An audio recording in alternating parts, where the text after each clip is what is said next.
Pagmulat ko ng mata, nasa high school pala ako ng asawa ko. Pero sa pagkakataong ito, desidido akong baguhin ang paraan ng pamumuhay ko. Siya ay naging isang tahimik na manonood lamang, pinanood siyang yakapin ang napakaliwanag na buhay na dapat sa kanya. Kahit sa kagandahang iyon, wala akong puwang, kusang loob ko itong tinatanggap. Ding ding ding, tumunog na ang kampana ng klase, malinaw at malakas ang tunog. Bigla itong bumagtas sa buong eskwelahan. Ang ingay kanina ay biglang napatahimik ng kampanang ito. Bumalik ang lahat sa katahimikan. Ganito talaga ang high school, ang panahon ng pahinga sa pagitan ng klase. Isang kisap mata lang, nawala na. Sa koridor ng gusali, unti-unting nawala ng tao. Sa hangin ay may amoy ng paghahanda sa paglubog sa karagatan ng kaalaman. Ang mga inday ng mga estudyante kanina. Ang mga yapak at mahinang pag-uusap ngayon. Parang may nagpantay sa kanila, lahat ay naging isang agos ng tao, tahimik na bumalik sa kani-kanilang silid-aralan. Nakaupo ako sa huling sulok, para na rin itong ipinatapon sa malayong lugar. Walang may pakialam sa akin. Hindi ko inalis ang tingin ko sa pintuan, nakatitig sa babaeng kakapasok lang. Ang pangalan niya ay Liruyan, maganda ang pangalan, di ba? Hehe, napagtanto ko na naman na kusang kumukurba ang gilid ng bibig ko. Nagpakita ng tipikal na ngiti ng manyak. Pinalo ko ang kaliwang pisngi ko. Sa tulay ng ilong niya, may suot siyang magaan na salamin. Sa likod ng lente, ang mga mata niya ay mukhang medyo pagod. May di kulay sa ilalim ng mata. Hindi na kailangan pang isipin, tiyak na kagabi. Nagpuyat na naman siya sa pagsagot ng mga tanong. Sa gitna ng mga estudyanteng naka-uniform na pare-pareho. Siya ay talagang hindi kapansin-pansin. Pero ang babaeng ito na kung saan man ay hindi mo makikita, ay isang iginagalang na iskolar sa aming taon, maaaring maihambing sa isang tao tulad ni Stephen Hawking. Pero tiyak na hindi na siya magiging asawa ko, at hindi na siya magkakaugnay sa isang basurero tulad ko. Kahit anong relasyon, nang halos puno na ang mga upuan. Saka ko nagawa ang huling pagsulyap at pagkatapos ay ibinalik ko ang tingin. Hinubad ko ang mahabang manggas na uniforme na nakatali sa baywang at maayos na isinuot. Pumasok ang guro ng klase na may dalang mga papel, nagmamadali at seryoso ang mukha. Mga estudyante, biglang pagsusulit. Ang boses ng guro na walang emosyon. Ang pinaka nakakainis, 2 araw maliit na pagsusulit. 3 araw malaking pagsusulit. Napabuntong hininga ako sa loob at isinara ang aklat na mas malinis pa sa mukha ko. Inihagis ko ito sa tambak ng libro sa kaliwang bahagi ng sahig. Ang aklat na ito ay nahirapan ko pang matagpuan mula sa tambak, pero sa huli ay hindi ko rin nagamit. Liruyan, tawag ng guro sa kanya. Tulad ng dati. Tumayo siya at pumunta sa harap, kinuha ang mga papel mula sa guro. Binilang niya at pagkatapos ay nagsimulang ipamahagi isa-isa sa mga nasa unang hanay. Pagkatapos, tinapik ang damit at bumaba, diretsyo na umupo sa kanyang upuan, nakatirik ang likod. Nagpunit siya ng isang piraso ng scratch paper mula sa ibabaw ng aklat, inilagay sa ilalim ng kanyang kanang kamay. Karamihan sa silid-aralan ay may malungkot na mukha, tanging si Liruyan at ako. Ang parehong kalmado. Siyempre, sa kanya ay tiwala siya sa kanyang kakayahan. Ako naman, alam ko na kung ano ang iskor ko. Hindi mo naman naasahan na ang isang estudyanteng graduate na ng maraming taon ay makakasagot ng isang papel sa matematika, di ba? Lalo na't ito ay matematika. Sa silid-aralan ay umingay. Ang mahinang tunog ng mga papel na nagkakaskasan. Dumating si Liruyan mula sa nasa harap, narinig ang sinabi ng nasa harap, "Iskolar, hayaan mong sumipsip ako ng iyong espiritu." Umiti lang siya ng bahagya. Nang itaas niya ang kanyang siko. Dumulas ang manggas ng uniforme, naglabas ng isang maliit na puting kamay na nakakasilaw. Hanggang sa lumapit sa akin ang tunog ng pagpapasa ng papel, saka ko lang napagtanto. Na nakatingin na naman ako nakatulala kay Liruyan. Hindi ko napigilan, pinalo ko naman. Ang kanang pisngi ko. Ang sakit sa mukha ay sa wakas. Pinilit akong tanggalin ang tingin ko sa kanyang likod. Itinaas ko ang ulo at sumulyap. Sa progreso ng pagpapamahagi ng papel, tinantya na malapit na ito sa akin. Kaya't inihanda ko ang distansya. At iniunat ang 2 daliri sa tabi ng balikat ng nasa harap. Nakita ko ang peklat mula sa paso sa hintuturo.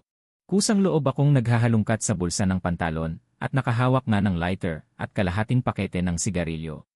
Noong nakaraang buhay ko sa eskwelahan, wala akong natutunang tunay na kaalaman. Maraming masasamang bisyo ang naipon ko, at patuloy pa rin kumakalat ang mga papel ng pagsusulit. Ngunit hindi ko inaasahan na ang nasa harap ko ay lumingon at pabulong na nagsabi sa akin. Wala na, sabi niya at agad na bumalik sa pagharap sa upuan, at seryosong nakipagbuno sa mga tanong. Agad kumunot ang kanyang noo. Yung mukha niyang malungkot na, mas lalo pang naging seryoso. Para akong gustong tulungan siyang pakinisin ang mga kulubot na yon. Ngunit naalala ko ang dating kaklase ko noong nakaraang buhay. Yumaman siya sa pag-stock, at kalaunan ay mayabang na lumakad. Kaya tinigil ko na lang ang naisip ko. Hayaan mo siyang mangunot. Hindi naman siya magtatagal na mag-alala. Sa huli, wala nang magpapagulo sa kanya. Ngumiti ako ng malawak at ipinakita sa kanya ang isang ngiti na parang masayang binata. Pero lalo pa siyang nakasimangot, parang nasusunog ang mukha. Bigla na lang nawala ang ngiti ko. Ngunit hindi inaasahan, bumalik sa normal ang ekspresyon niya at parang nakahinga siya ng maluwag. Ano ba nang ginagawa mo? Noong nakaraang buhay, hindi naman ako mahilig mag-aral. Wala naman akong ginawang labis-labis. Ang pinakamalala ko lang ay ang ipagpalit ang pinakamamahal niyang taon. At naisip ko yon, biglang nawala ang sigla ko. Bumaba ang ulo ko, pumikit. Liru yan. Sa buhay na ito, hindi ka na magkakaroon ng koneksyon sa isang lalaking tulad ko. Nag-iisa akong nagdadalamhati, nagpapagaling ng lungkot. Biglang may isang hindi inanyayahang dumating sa harap ko. Isang puting papel ng pagsusulit ang sumakit sa utak ko. Sinundan ko ang daliri niyang may kalyo sa gitnang daliri at nakita ko ang mga mata ni Liru yan. Mga matang walang emosyon. Isulat mo muna ito. Kukuha ako ng isa pa. Nakataas ang kanyang nakapusod na buhok, dumampi sa kanyang leg, bahagyang nakayuko. Ang mga pilik mata niyang nakayuko ay parang mga pakpak ng paru-paro. Biglang nanginig ang puso ko. Ang kamay kong dati nakaalalay sa ulo ay kusang bumaba. Naalala ko na. Kung kailan ito eksaktong pagbabalik. Ito ay noong unang beses na nagpakita si Liru yan ng kakaibang kabutihan sa akin. Na nagbukas ng ating mapait na relasyon noong nakaraang buhay. Noong nakaraang buhay, hiniram ko ang papel na ito. At pinuno ko ito ng walang kabuluhan, puro pangalan ni Liru yan ang nasa isip ko. Kalaunan, si Liru yan ay naantala ng isang walang kwentang tao tulad ko. Nang malapit na siyang tumalikod, bigla akong tumayo at gumawa ng desisyong kabaligtaran sa nakaraang buhay. Sinunggaban ko ang papel at isinoli sa kanyang kamay. Hindi sinasadyang nahawakan ko ang kanyang palad. Naku, napakalambot. Katulad ng dati noong nahawakan ko noong nakaraang buhay. Nagkunwari akong naiinis at umungol. Isinaksak ko ang isang kamay sa bulsa at iniwas ang tingin kay Liru yan na nagugulat. Pagkatapos, mapanghamon akong tumingin sa guro sa entablado. Wala naman akong maisusulat. Tamad akong sumulat. Maingay kong inihagis ang mga salitang ito. Dahil malakas ang ingay. Maraming estudyanteng nag-aaral ay lumingon at palihim na sumulyap. Ang mga taong tulad ko at ang mga mabubuting estudyanteng ito ay talagang magkaibang mundo. Ngunit ang hindi pagkakatugma na ito, para sa kanila may kakaibang atraksyon. Kaya noong nakaraang buhay, kasama ang kanyang salamin na may itim na frame, mukha siyang tanga. Naku, napaka-cute.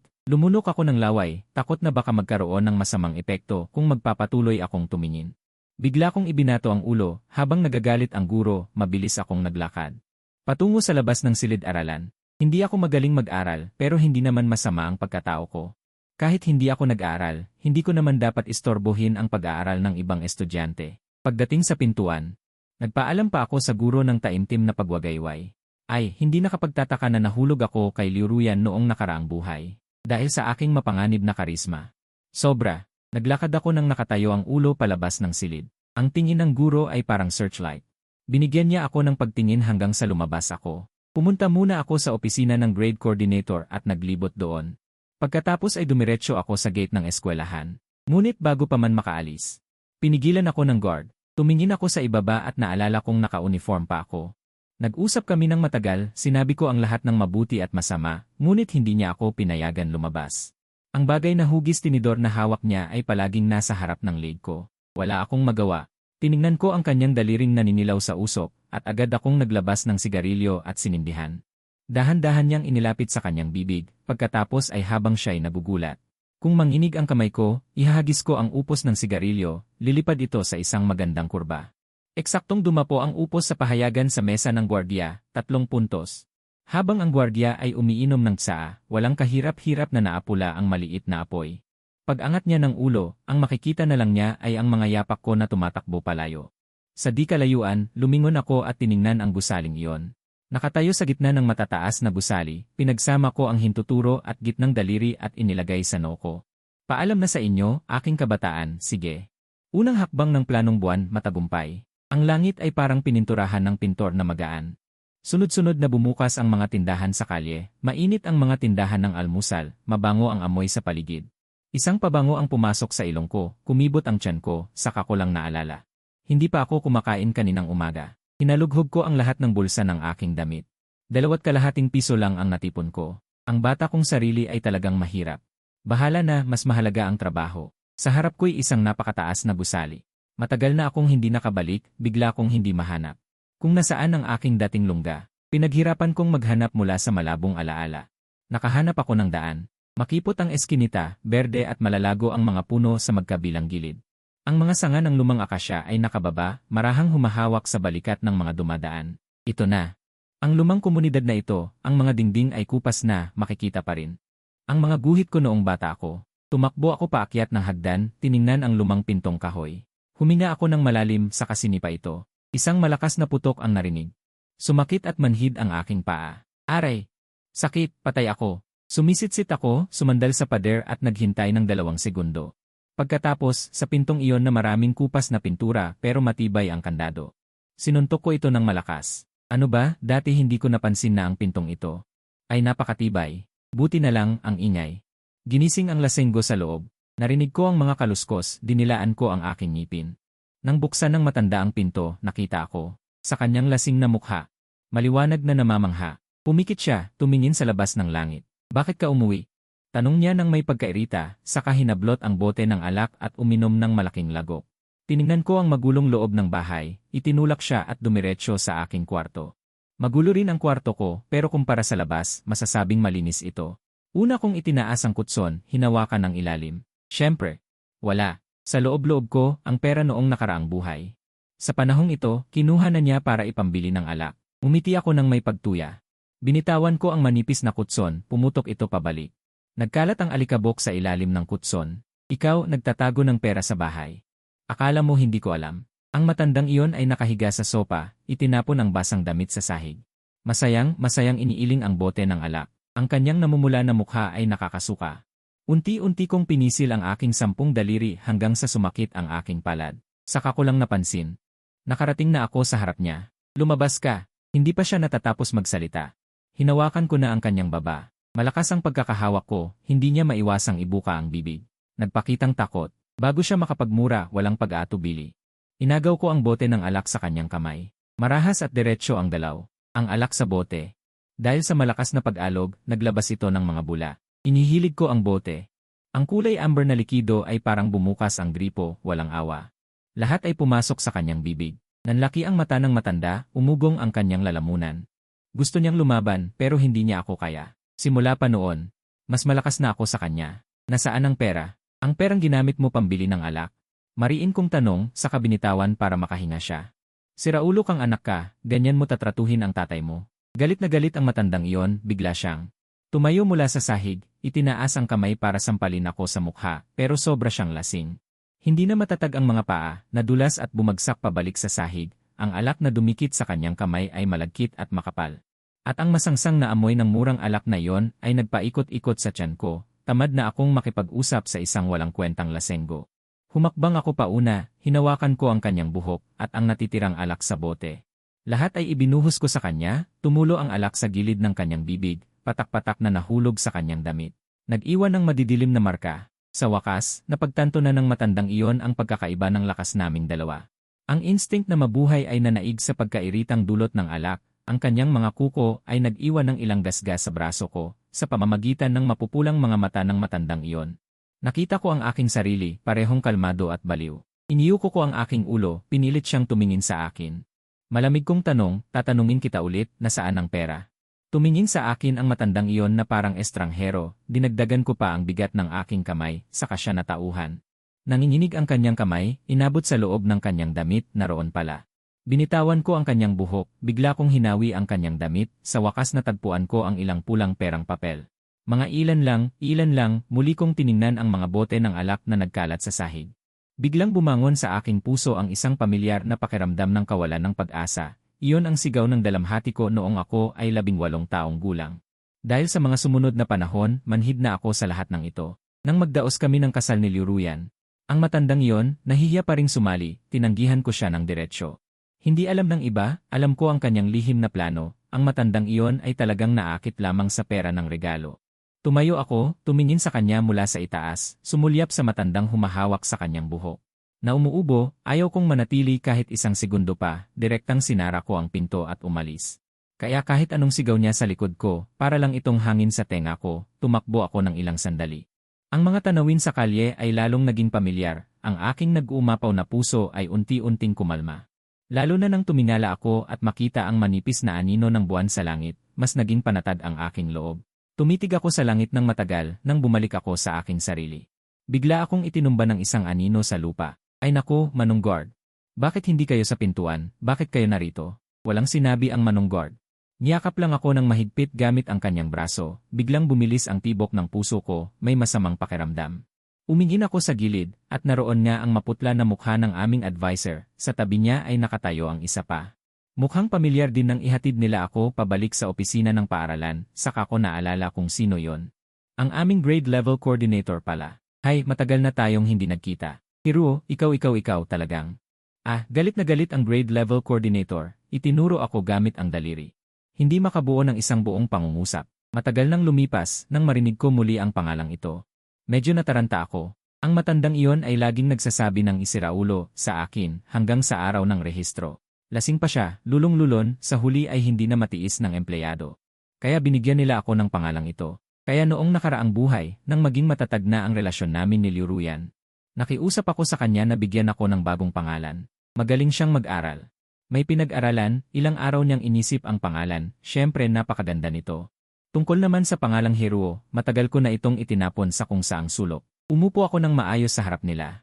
Sumailalim sa 3 panig na pagdinig, pinanood ang bibig ng grade level coordinator na bumuka at sumara, unti-unti akong inaantok.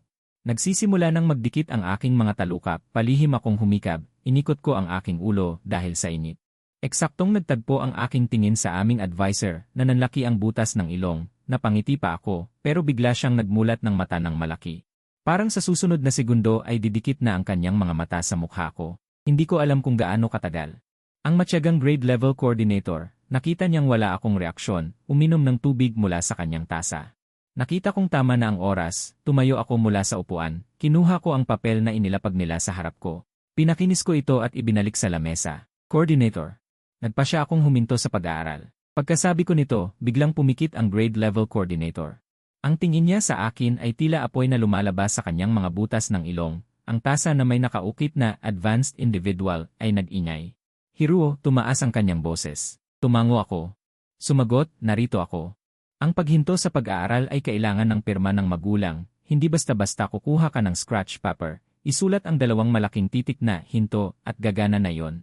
Tumango ako na parang may naintindihan pero hindi naman, habang nakatitig sa akin ang grade coordinator at ang advisor na tila hindi makapaniwala. Sobrang kakaiba, hindi nila ako pinapansin dati nang sabihin ko yon. Biglang nagbago ang tingin nila. Kanina pa nakaismid ang grade coordinator, handa ng manita. Bigla siyang lumambot. Hindi ka na mag-aaral. Ano ang plano mo sa buhay? Magtatayo ng negosyo, may ideya na ako. Nag-aksaya pa sila ng maraming oras sa pakikipagtalo. Pero ngayon, mas maganda na ang tono nila kumpara kanina. Pero wala akong pinakinggan. Pumasok sa isang tenga, lumabas sa kabila. Sa ganitong pagkakasayang, ako na ang mabait. Kusang umatras ako ng kalahating hakbang. Kinuha ko ang withdrawal form mula sa grade coordinator.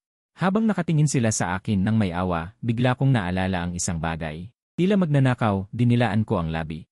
Pagkatapos, isang madulas na pagkilos, dumapa ako sa paanan nila. Advisor. Boss, nakikiusap ako, pahiram po ng pera. Pakiusap. Sabi nga nila, edukado sila. Hindi pa nila nakita ang ganitong kahiyahiyang pagsusumamo. Sa huli, dahil sa aking matalas na dila, nakauwi ako ng may kapal na pulang pera. Masayang lumabas ako ng gate ng paaralan. Kumaway muna ako sa basurero, hinintay siya. Pagkatapos, sa ilalim ng maingat na mata ng tanod, naglakad akong pabalik sa silid-aralan. Tapos na ang biglaang pagsusulit. Nagrereklamo ang mga kaklase sa hirap ng tanong. Nang makita nila akong pumasok, biglang tumahimik ang silid. Akiang, saan ka nagpunta? May mabait na nagtanong. Nagkibit balikat lang ako, hindi ko siya pinansin. Dumiretso ako sa aking upuan. Hinubad ko ang uniforme, siniksik ko ang lahat ng libro sa mesa. Yung mga hindi kasya. Pinili-pili ko, yung mga malinis at hindi pa gaanong ginagamit na libro. Inilapag ko sa lamesa. Akiang, ano eh? Ano ang ginagawa mo? Biglang nagsalita ang nasa harap ko, may kaba sa boses. Tumigil din si Liu Ruyan sa pagsulat, lumingon siya ng may pagdududa. Nakita ko sa ilalim ng kanyang kamay, isang bagong set ng test paper. Ganyan siya. May talento at mas masipag pa sa iba. Hindi ako nangahas lumingon sa kanya. Sa harap ng buong klase, matapat kong sinabi, mag-drop out na ako. Yung mga libro sa mesa, bago pa. Kung sino may kailangan, pwedeng kumuha. Nagkagulo ang lahat. Hindi naman nakapagtataka, lahat sila ay masunuring estudyante. Para sa kanila, ang pag-drop out ay parang kathang isip. Hindi ko pinansin ang ingay. Tinupi ko ang manggas ng uniforme, isinabit ko ang mga libro sa balikat. Ramdam ko sa aking paningin. Si Liu Ruyan ay nakatitig ng hindi pagsang-ayon. Ilang hakbang pa, bigla kong naalala ang ilang bagay. Isang mabilis na hakbang, umakyat ako sa entablado. Nakangiti akong nagsabi, kayo ay mabubuting estudyante. Kailangan niyong mag-aral ng mabuti. Huwag ninyong tularan ang aking halimbawa. Lalo na ikaw. Liu Ruyan, magpatuloy ka lang sa pagiging mabuting estudyante. Nasa iyo ang magandang kinabukasan. Sa nakaraang buhay, siya ang laging sinusundan ko. Kahit gusto niya ako. Matapos ang mahigit 1 taon, saka lang kami naging opisyal. Ngayon ko lang naalala. Pagkatapos ng mahigit 1 taon ng panliligaw, saka lang kami naging opisyal na magkasama. Ngayon, naiisip ko. Kaya siya bumaba sa kanyang antas para sa akin, malaking dahilan ay ang high school environment. Sa stress at pressure, biglang pumasok ang isang hindi mapakali na tao tulad ko. Ang sari-saring karanasan ng kabataan, na pagkamalan niyang pag-ibig. Ang unang ranggo na babaeng estudyante. At ang huling lalaking estudyante. Ganyang magkapareha, madaling maging. Usapan ng mga kabataan, kawili-wiling paksa. Matapos kong magsalita. Lumingon ako, nakita ko ang advisor na may sakit sa puso na nakatingin. Ay, wala na. Ganyan sila. Yung mga sobrang responsable. Kahit ako nahuli sa klase, gusto pa ring mag-drop out. Naawa siya. Naisip ko sa paglabas. Sumapit sa tenga ng advisor, mabilis kong sinabi, sa susunod, sa klase. Pwede mo akong gawing halimbawa, hindi kita isasakdal sa rights. Mumisi ang advisor. Bago pa siya kumuha ng triangle board at hampasin ako sa puwet, alam ko na ang kanyang galaw. Tumakbo ako palayo. Bitbit ang mga libro, nakarating ako sa gate. Hinarang ako ng matapang na security guard gamit ang isang stainless na tinidor. Ipinakita ko ang excuse slip. Ikinaway ko ito sa harap niya, saka ako nagmarch sa palabas ng gate ng paaralan. Ang mga librong nakabalot sa uniforme ko. Lahat ay ipinagbili ko sa mag-aaral na nag-recycle. Anak, hindi ka na mag-aaral. Binilang ko ang 28 piso at 80 sentimo na kapalit. Ang security guard ay nagtanong ng may pag-aalala. Nag-wave ako, hindi lumingon at sinabing hindi na ako mag-aaral. Hindi ako para doon, sabi ko at huminga ng malalim. Nagpaalam ako sa paaralan sa likuran ko, isang tunay na pagpapaalam. Sa pagkakataong ito, mula sa ugat, pinutol ko na ang masamang relasyon namin ni Liu Ruyan, ayon sa kanyang orihinal na landas ng buhay. Marahil ay hindi na kami magkikita sa buhay na ito. Maganda yon. Hinawakan ko ang malaking perang nakatago sa aking baywang, at sa lungsod na ito. Naglibot ako ng mahabang panahon hanggang sa natagpuan ko ang simula ng aking negosyo. Kumuha ako ng ilang pulang papel. Sumigaw ng malakas, boss, ang aking moon plan. Ang ikalawang hakbang ay opisyal ng sinimulan. Nang gabing iyon, tinantiya ko ang oras. Bumalik ako sa bahay. Gaya ng inaasahan, ang matandang iyon ay lumabas na naman upang maglasing at magsayaw. Nag-ayos ako ng bahay, pagkatapos ay lumabas ng walang pag-aalinlangan at bumuntong hininga ng mabigat. Nagsimula akong maglakad-lakad sa mga kanto, sinisiyasat kung saan magsisimula ang aking imperyo ng negosyo. Habang naglalakad ako, dumilim na ang langit. Kumain ako ng isang siopaw para sa hapunan, ganun lang. Sino ba naman ako, isang dukha ngayon? Katatapos ko lang mag-inspeksyon sa isang lugar nang bigla akong huminto at nagtago sa likod ng pader sa kanto. Hinintay ko hanggang makita ko si Liu Ruyan na may dalang bag at nagmamadaling umuwi. Saka ako lumabas mula sa likod ng pader. Tiningnan ko ang kanyang bukas na bag at ang gusot na uniforme. May kakaiba sa kanyang mga mata. Si Liu Ruyan ay laging maingat sa kanyang mga libro. Ito ang sitwasyon. Pumulot ang aking noo, kumuha ako ng isang dakot ng lupa mula sa lupa. At sa aking baywang, naglagay ako ng isang sirang patpat. Sumuot ako. Yung eskinita kung saan siya lumabas, pagpasok ko pa lang ay nakasalubong ko agad ang 3 binatilyong may kulay dilaw na buhok. Sa itsura pa lang nila, halata nang mas masahol pa sa akin ang pag-aaral nila. Nakita ko sila. Agad kong naunawaan nang makita ko ang pink na wallet na itinapon sa lupa, kanina lang pala nanakawan si Liu Ruyan ng pera. Puta, 3 bunggong. Naglakad sila palayo. Nang akala ng mga binatilyong iyon na susunod ako, bigla kong ibinagsak ang alikabok na hawak ko. Iwinagayway ko ito, sinamantala ko ang pagkakataong nakayuko sila at nakatakip ang mata, nagmumura. Hinugot ko ang sirang kahoy na patpat mula sa aking baywang at pinagbabayo ko sila ng walang awa. Simula ng nakaraang buhay ko, nang magpumilit akong makasama si Liu Ruyan. Hindi na ako nakipag-away muli dahil hindi gusto ng aking minamahal ang mga ganoon. Matagal na panahon ang lumipas bago ako muling nakipag-away. Medyo kalawang na ang aking teknik. Puta, napagod talaga ako. Hinaplos ko ang sugat sa sulok ng aking bibig, saka tumakbo ng mabilis. Para makaraos sa shortcut, nang lumampas ako sa pader. Nakatapak pa ako ng aso nang hindi sinasadya, at hinabol ako ng aso na yon sa buong isang kalye. Ngunit dahil din sa kanya, nauna pa ako kay Liu Ruyan sa baba ng kanyang bahay. Sa madaling-dali ang paraan, inihagis ko ang kanyang wallet sa daan na tiyak na dadaanan niya. Nang makita kong pinulot ni Liu Ruyan ang wallet, walang sabi-sabi, umikot ako at tumakas. Hinaplos ko ang sugat sa sulok ng aking bibig. Tumingin ako sa langit at nakita si Ruyan, pagkatapos ay umalis ng nasisiyahan. Matapos ang aking masusing pagkalkula. Sa wakas, inilagay ko ang pondo para sa pagsisimula ng negosyo sa isang sangandaan malapit sa isang mataas na paaralan. Dito, hindi lang maraming tao, maginhawa rin ang transportasyon. Kung sakaling kailangan kong tumakas, maaari akong sumakay sa aking maliit na tricycle anumang oras at tumakas. Ngunit hindi ko inaasahan na makikita ko rito ang boss.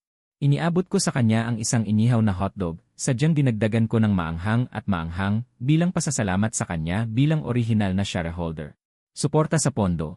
Nang nakita ko siyang nag-aalangan pa, basta-basta ko nalang inilagay ang inihaw na hotdog sa kanyang kamay. Pagkatapos, nagmamadali akong nag-asikaso ng ibang mga customer. Ang daloy ng tao ay parang alon, pauwi utos. Ang dating maingay na tindahan ay biglang naging tahimik. Sumulyap ako sa tabi. Ang boss na parang bata ang pananalita ay naglagay sa kanyang bibig ng isang dekuryenteng inihaw na hotdog ng mag-isa. Ito ba ang sinasabi mong pagnenegosyo? Maingat na tanong ng boss, natatakot na baka hindi sinasadyang. Masaktan ang kawawa kong pagmamalaki. Ang kanyang mga labi ay namula dahil sa init ng aking inihaw na hotdog. Medyo panatag naman ako, pero yung komplikadong ekspresyon ng amo, parang may ginawa akong masama. Parang may ginagawang masama. Huwag mong tingnan na maliit lang itong tindahan ko, pero malaki ang kinikita ko sa isang araw. Mababayaran ko na agad ang utang ko sa'yo, sabi ko sabay sip-sip sa labi. Talaga namang hari ng susunod na maliit na mundo, ang sarap ng starchy sausage na ito. Pinunasan ng tindero ang pawis sa kanyang noo. Walang pakialam na umiling, nag-alinlangan ng matagal, at sa wakas ay naitanong ang nasa puso. Hindi ka na ba talaga mag-aaral? Hindi na. Ano bang magagawa ko kung magpatuloy? Sa ganitong klasikong marka, wala akong mahanap na trabaho. Mas mabuti nang magsimula ng maaga sa sarili kong negosyo. Habang nililinis ko ang kawali, tinitingnan ko ang bakanteng tindahan, naguguluhan sa isip. Kadalasan, oras na ito ng peak, bakit walang pumupunta sa akin? Nagtataka ako, pinunasan ang mantika sa kamay. Patuloy, ang pinakamahalaga, walang pambayad ng matrikula. Noong una, palihim akong naghuhugas ng pinggan para sa iba, inipon ng pera, at walang muwang na iniwan sa bahay. Lahat ay ninakaw ng matandang demonyo. Noong nakaraang buhay, nananatili ako sa isip ng estudyante, kahit hindi ako matuto. Gusto ko pang magpaiwan sa paaralan, nag-aalala tungkol dito. Sa buhay na ito, sa wakas ay naliwanagan na ako. Lahat ay tinanggap ko na. Pinunasan ko ang mukha ko at tumingin sa aking damit. At tumingin sa mga estudyanteng patuloy na sumisilip sa akin, mas lalong naguluhan. Bakit hindi sila lumalapit? Habang iniisip ko, hindi sinasadyang sumulyap sa tabi, nang may ngiting nakatikom na labi. Walang ekspresyong mukha ng aming advisor. Bigla kong naunawaan ang problema. Hindi ko pinansin kung gusto niya o hindi. Diretsong ipinasok ko ulit ang isang starchy sausage sa kanyang kamay. Ah, malakas. Tama nga, natural na takot ang estudyante sa guro. Sa wakas, may bagong customer. Nagmamadali akong tumanggap ng pera, abala na abala. Natanaw ko sa gilid na nakatayo pa ang advisor, kaya nagtanong ako, kumusta ang pagsusulit ninyo? Maganda naman, lahat ay napanatili. Nang marinig na nag-aalala pa ako sa mga kaklase, ang ekspresyon ng advisor ay napakasaya. Itinaas niya ang starchy sausage. Naantig ako sa puso, hindi inaasahan na tutulong pa ang advisor sa pag-akit ng customer. Nagkunwari akong hindi sinasadyang nagtanong, unang pwesto pa rin si Liu Ruyan, di ba? Hindi na kailangan pang sabihin. Si Liu Ruyan, talagang first, matatag, walang duda. Puno ng pagmamalaki ang tono ng advisor. Nakinig ako, kusang tumango. Tama. Si Liu Ruyan, noon pa man ay napakahusay na. Kung sa nakaraang buhay ay hindi ako pinakasalan. Kung hindi ako at ang anak ang naging pabigat, dapat ay nasa mataas na lugar siya, pinupuri ng marami. Ang mantika sa kawali ay sumisirit, ang tumatalsik na mantika ay mainit. Tumingin ako sa madilim na grupo ng mga estudyante. Bigla kong napagtanto na hindi ngayon weekend. Advisor, hindi ka ba pumasok ngayon? Nung nakita ako ng advisor na nahihirapan, inabot niya ang kanyang libreng kamay. Tumulong sa pagtanggap ng pera. Hindi na, ngayon ay nag-organisa ang grade 11 ng pag-akyat sa bundok. Kami ay mga bagong balik. Mabilis lang akong maglakad. Sabi niya sabay buntong hininga. Ah, ang mga estudyante ngayon talagang mahina ang katawan. Mas mabagal pa sila sa akin na matanda. Nung marinig ko ito, biglang may kaba sa loob. May pakiramdam ng masamang pangyayari. Tumingin ako, nakita ko ang advisor na masayang kumakaway sa malayo. Ang mantika mula sa starchy sausage sa kanyang kamay ay tumutulo sa kanyang daliri, dumudulas sa stick. Sumunod ako sa kanyang direksyon, isang mahabang linya ng estudyante ang pumasok sa paningin. Hanggang may isang customer na naiinip na tumawag sa akin sa tindahan. Lalo kong ibinaba ang ulo. Gusto ko na lang dumiretso sa kawali. Hoy, mga estudyante! Halikayo rito sa direksyong ito. Malakas na sigaw ng advisor. Biglang napunta ang atensyon ng lahat sa akin. Inis kong tiningnan siya ng pahilis. Nakita ko siyang mayabang na nagtaas ng kilay. Hindi ba si Hikyang? Matagal na tayong hindi nagkita. Tama. Medyo nakakamiss ang kawalan mo sa klase. Hehe, pilit akong ngumiti ng pangkomersyo. Napaka-formal ng mga salita, hindi na pwedeng mas formal pa. Nawala ang pabigat sa klase, malamang tumaas ang average. Tinapik ng advisor ang balikat ko at malakas na kumaway. Ngayon, libre ko. Libre ang starchy sausage para sa buong klase. Kumain kayo hanggat gusto ninyo, sabihin lang kay Hikyang. Wow, ang lakas ng advisor. Salamat, advisor. Salamat din kay Hikyang. Biglang may sumigaw mula sa crowd. Nagdulot ito ng sunod-sunod na pasasalamat sa akin. Parang pataas ng pataas ang sigaw. Kung hindi alam ang sitwasyon, baka isipin na nag-donate ako ng isang gusali sa paaralan. Palihim kong sinulyapan si Liruyan, nakita ko siyang nagmamasid ng may pagtataka. Mabilis kong ibinalik ang aking paningin at saka tumingin sa mga mukhang kabataan at sariwa. Umiti ako ng malapad. Huwag kayong mag-alala, mga kaklase lang tayo. Hindi ko kayo pwedeng singilin ng pera. Libre lahat. Kumuha kayo ng gusto ninyong dami. Wow, ang galing mo naman. Nga. Napakabait mo rin. Ang katabi naming guro ay may sasabihin sana. Mabilis akong kumilos, kinuha ko ang hotdog na nasa kamay niya at ipinasok sa bibig niya. Ang mga kaklase, parehong masigla at mahiyain. Yung may daladalang pera ay gustong magbayad. Kahit anong pigil ko, hindi ko mapigilan. Yung walang pera naman, nagmamakaawa. Kahit hindi ako marunong mag-aral, may gusto pa rin ako sa mga estudyante. Simple ang kanilang isip, walang masamang intensyon. Sa oras na ito, kahit may katulong ang guro, bigla akong naging sobrang abala. Tiningnan ko ang pinakakanan. Yung luto na ginintuang at malutong, maingat kong kinuha. Una, nilagyan ko ng tomato sauce. At saka bahagyang nagwiwisik ng kaunting chili powder sa ibabaw. Liruyan, ito ay para sa'yo. Nang bigkasin ko ang kanyang pangalan mula sa aking bibig. Nadamkong may pag-alog sa aking dibdib. Hindi siya inaasahan, si Liruyan ay tila nagulat na masaya. May ngiti sa kanyang mga mata, kinuha niya ang hotdog mula sa aking kamay. Siya pala ay hindi makakain ng maanghang. Pero lagi siyang hindi mapigilan sa pagkain. Noong nakaraang buhay, kapag sumama ako sa kanya kumain sa labas. Ang order ay laging isang maanghang at isang hindi maanghang. Wow! Liruyan, ang hotdog mo ay perpekto ang pagkakaluto. Talaga ba? Nang kumagat si Liruyan sa unang subo, napapikit siya dahil sa chili powder sa ibabaw. At hindi sinasadyang inilabas ang kanyang dila. Nagpanggap akong nagulat. Ay! Talaga nga, Liruyan. Mukhang swerte ka. Salamat. Ang ekspresyon ni Liruyan ay biglang lumuwag. Parang isang bulaklak na namumukadkad. Sa likod ng kanyang salamin, kumikislap ang liwanag sa kanyang mga mata. Noong nakaraang buhay, mahilig akong asarin siya. Kapag napagod na siya sa pag-aaral. Palihim kong inaalis ang kanyang salamin at saka hinahalikan ang kanyang mga mata. Tapos titingin ako sa kanyang malabo na mga mata. At mahigpit ko siyang niyayakap. Si Liruyan ay masaya ngayon pero nang tumama ang kanyang liwanag sa akin. Parang nasunog, bigla siyang umiwas. Ilang pahid ng pamumula ang tahimik na pumula sa likod ng kanyang mga tainga. Bumaba ako ng tingin at sinuri ang sarili ko. Doon ko lang naalala na nakaputing sando ako ngayon. Sa baywang ko, basta-basta ko lang itinali ang isang mahaba na damit. Medyo kita ang hugis ng aking dibdib. Ang mansa ng mantika sa tiyan ay nagdikit ng damit. Sa balat ko, wala akong magawa, ito rin ba ay kompetisyon sa negosyo? Kung hindi dahil sa itsura ko, hindi magiging mas mahusay ang negosyo ko kaysa sa mga katabi. Liruyan, mag-aral kang mabuti. Nang marinig niya ang sinabi ko, tumingin siya sa akin at mumiti. Pero mababaw ang ngiti, may magalang na distansya. Pagkatapos noon, palagi akong nakayuko habang nagtatrabaho, hindi na nagtaas ng ulo.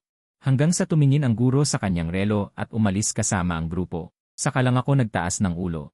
Gamit ang aking mga mata, hinagod ko ang likod ni Liruyan. Nakaangat ang kanyang ponytail.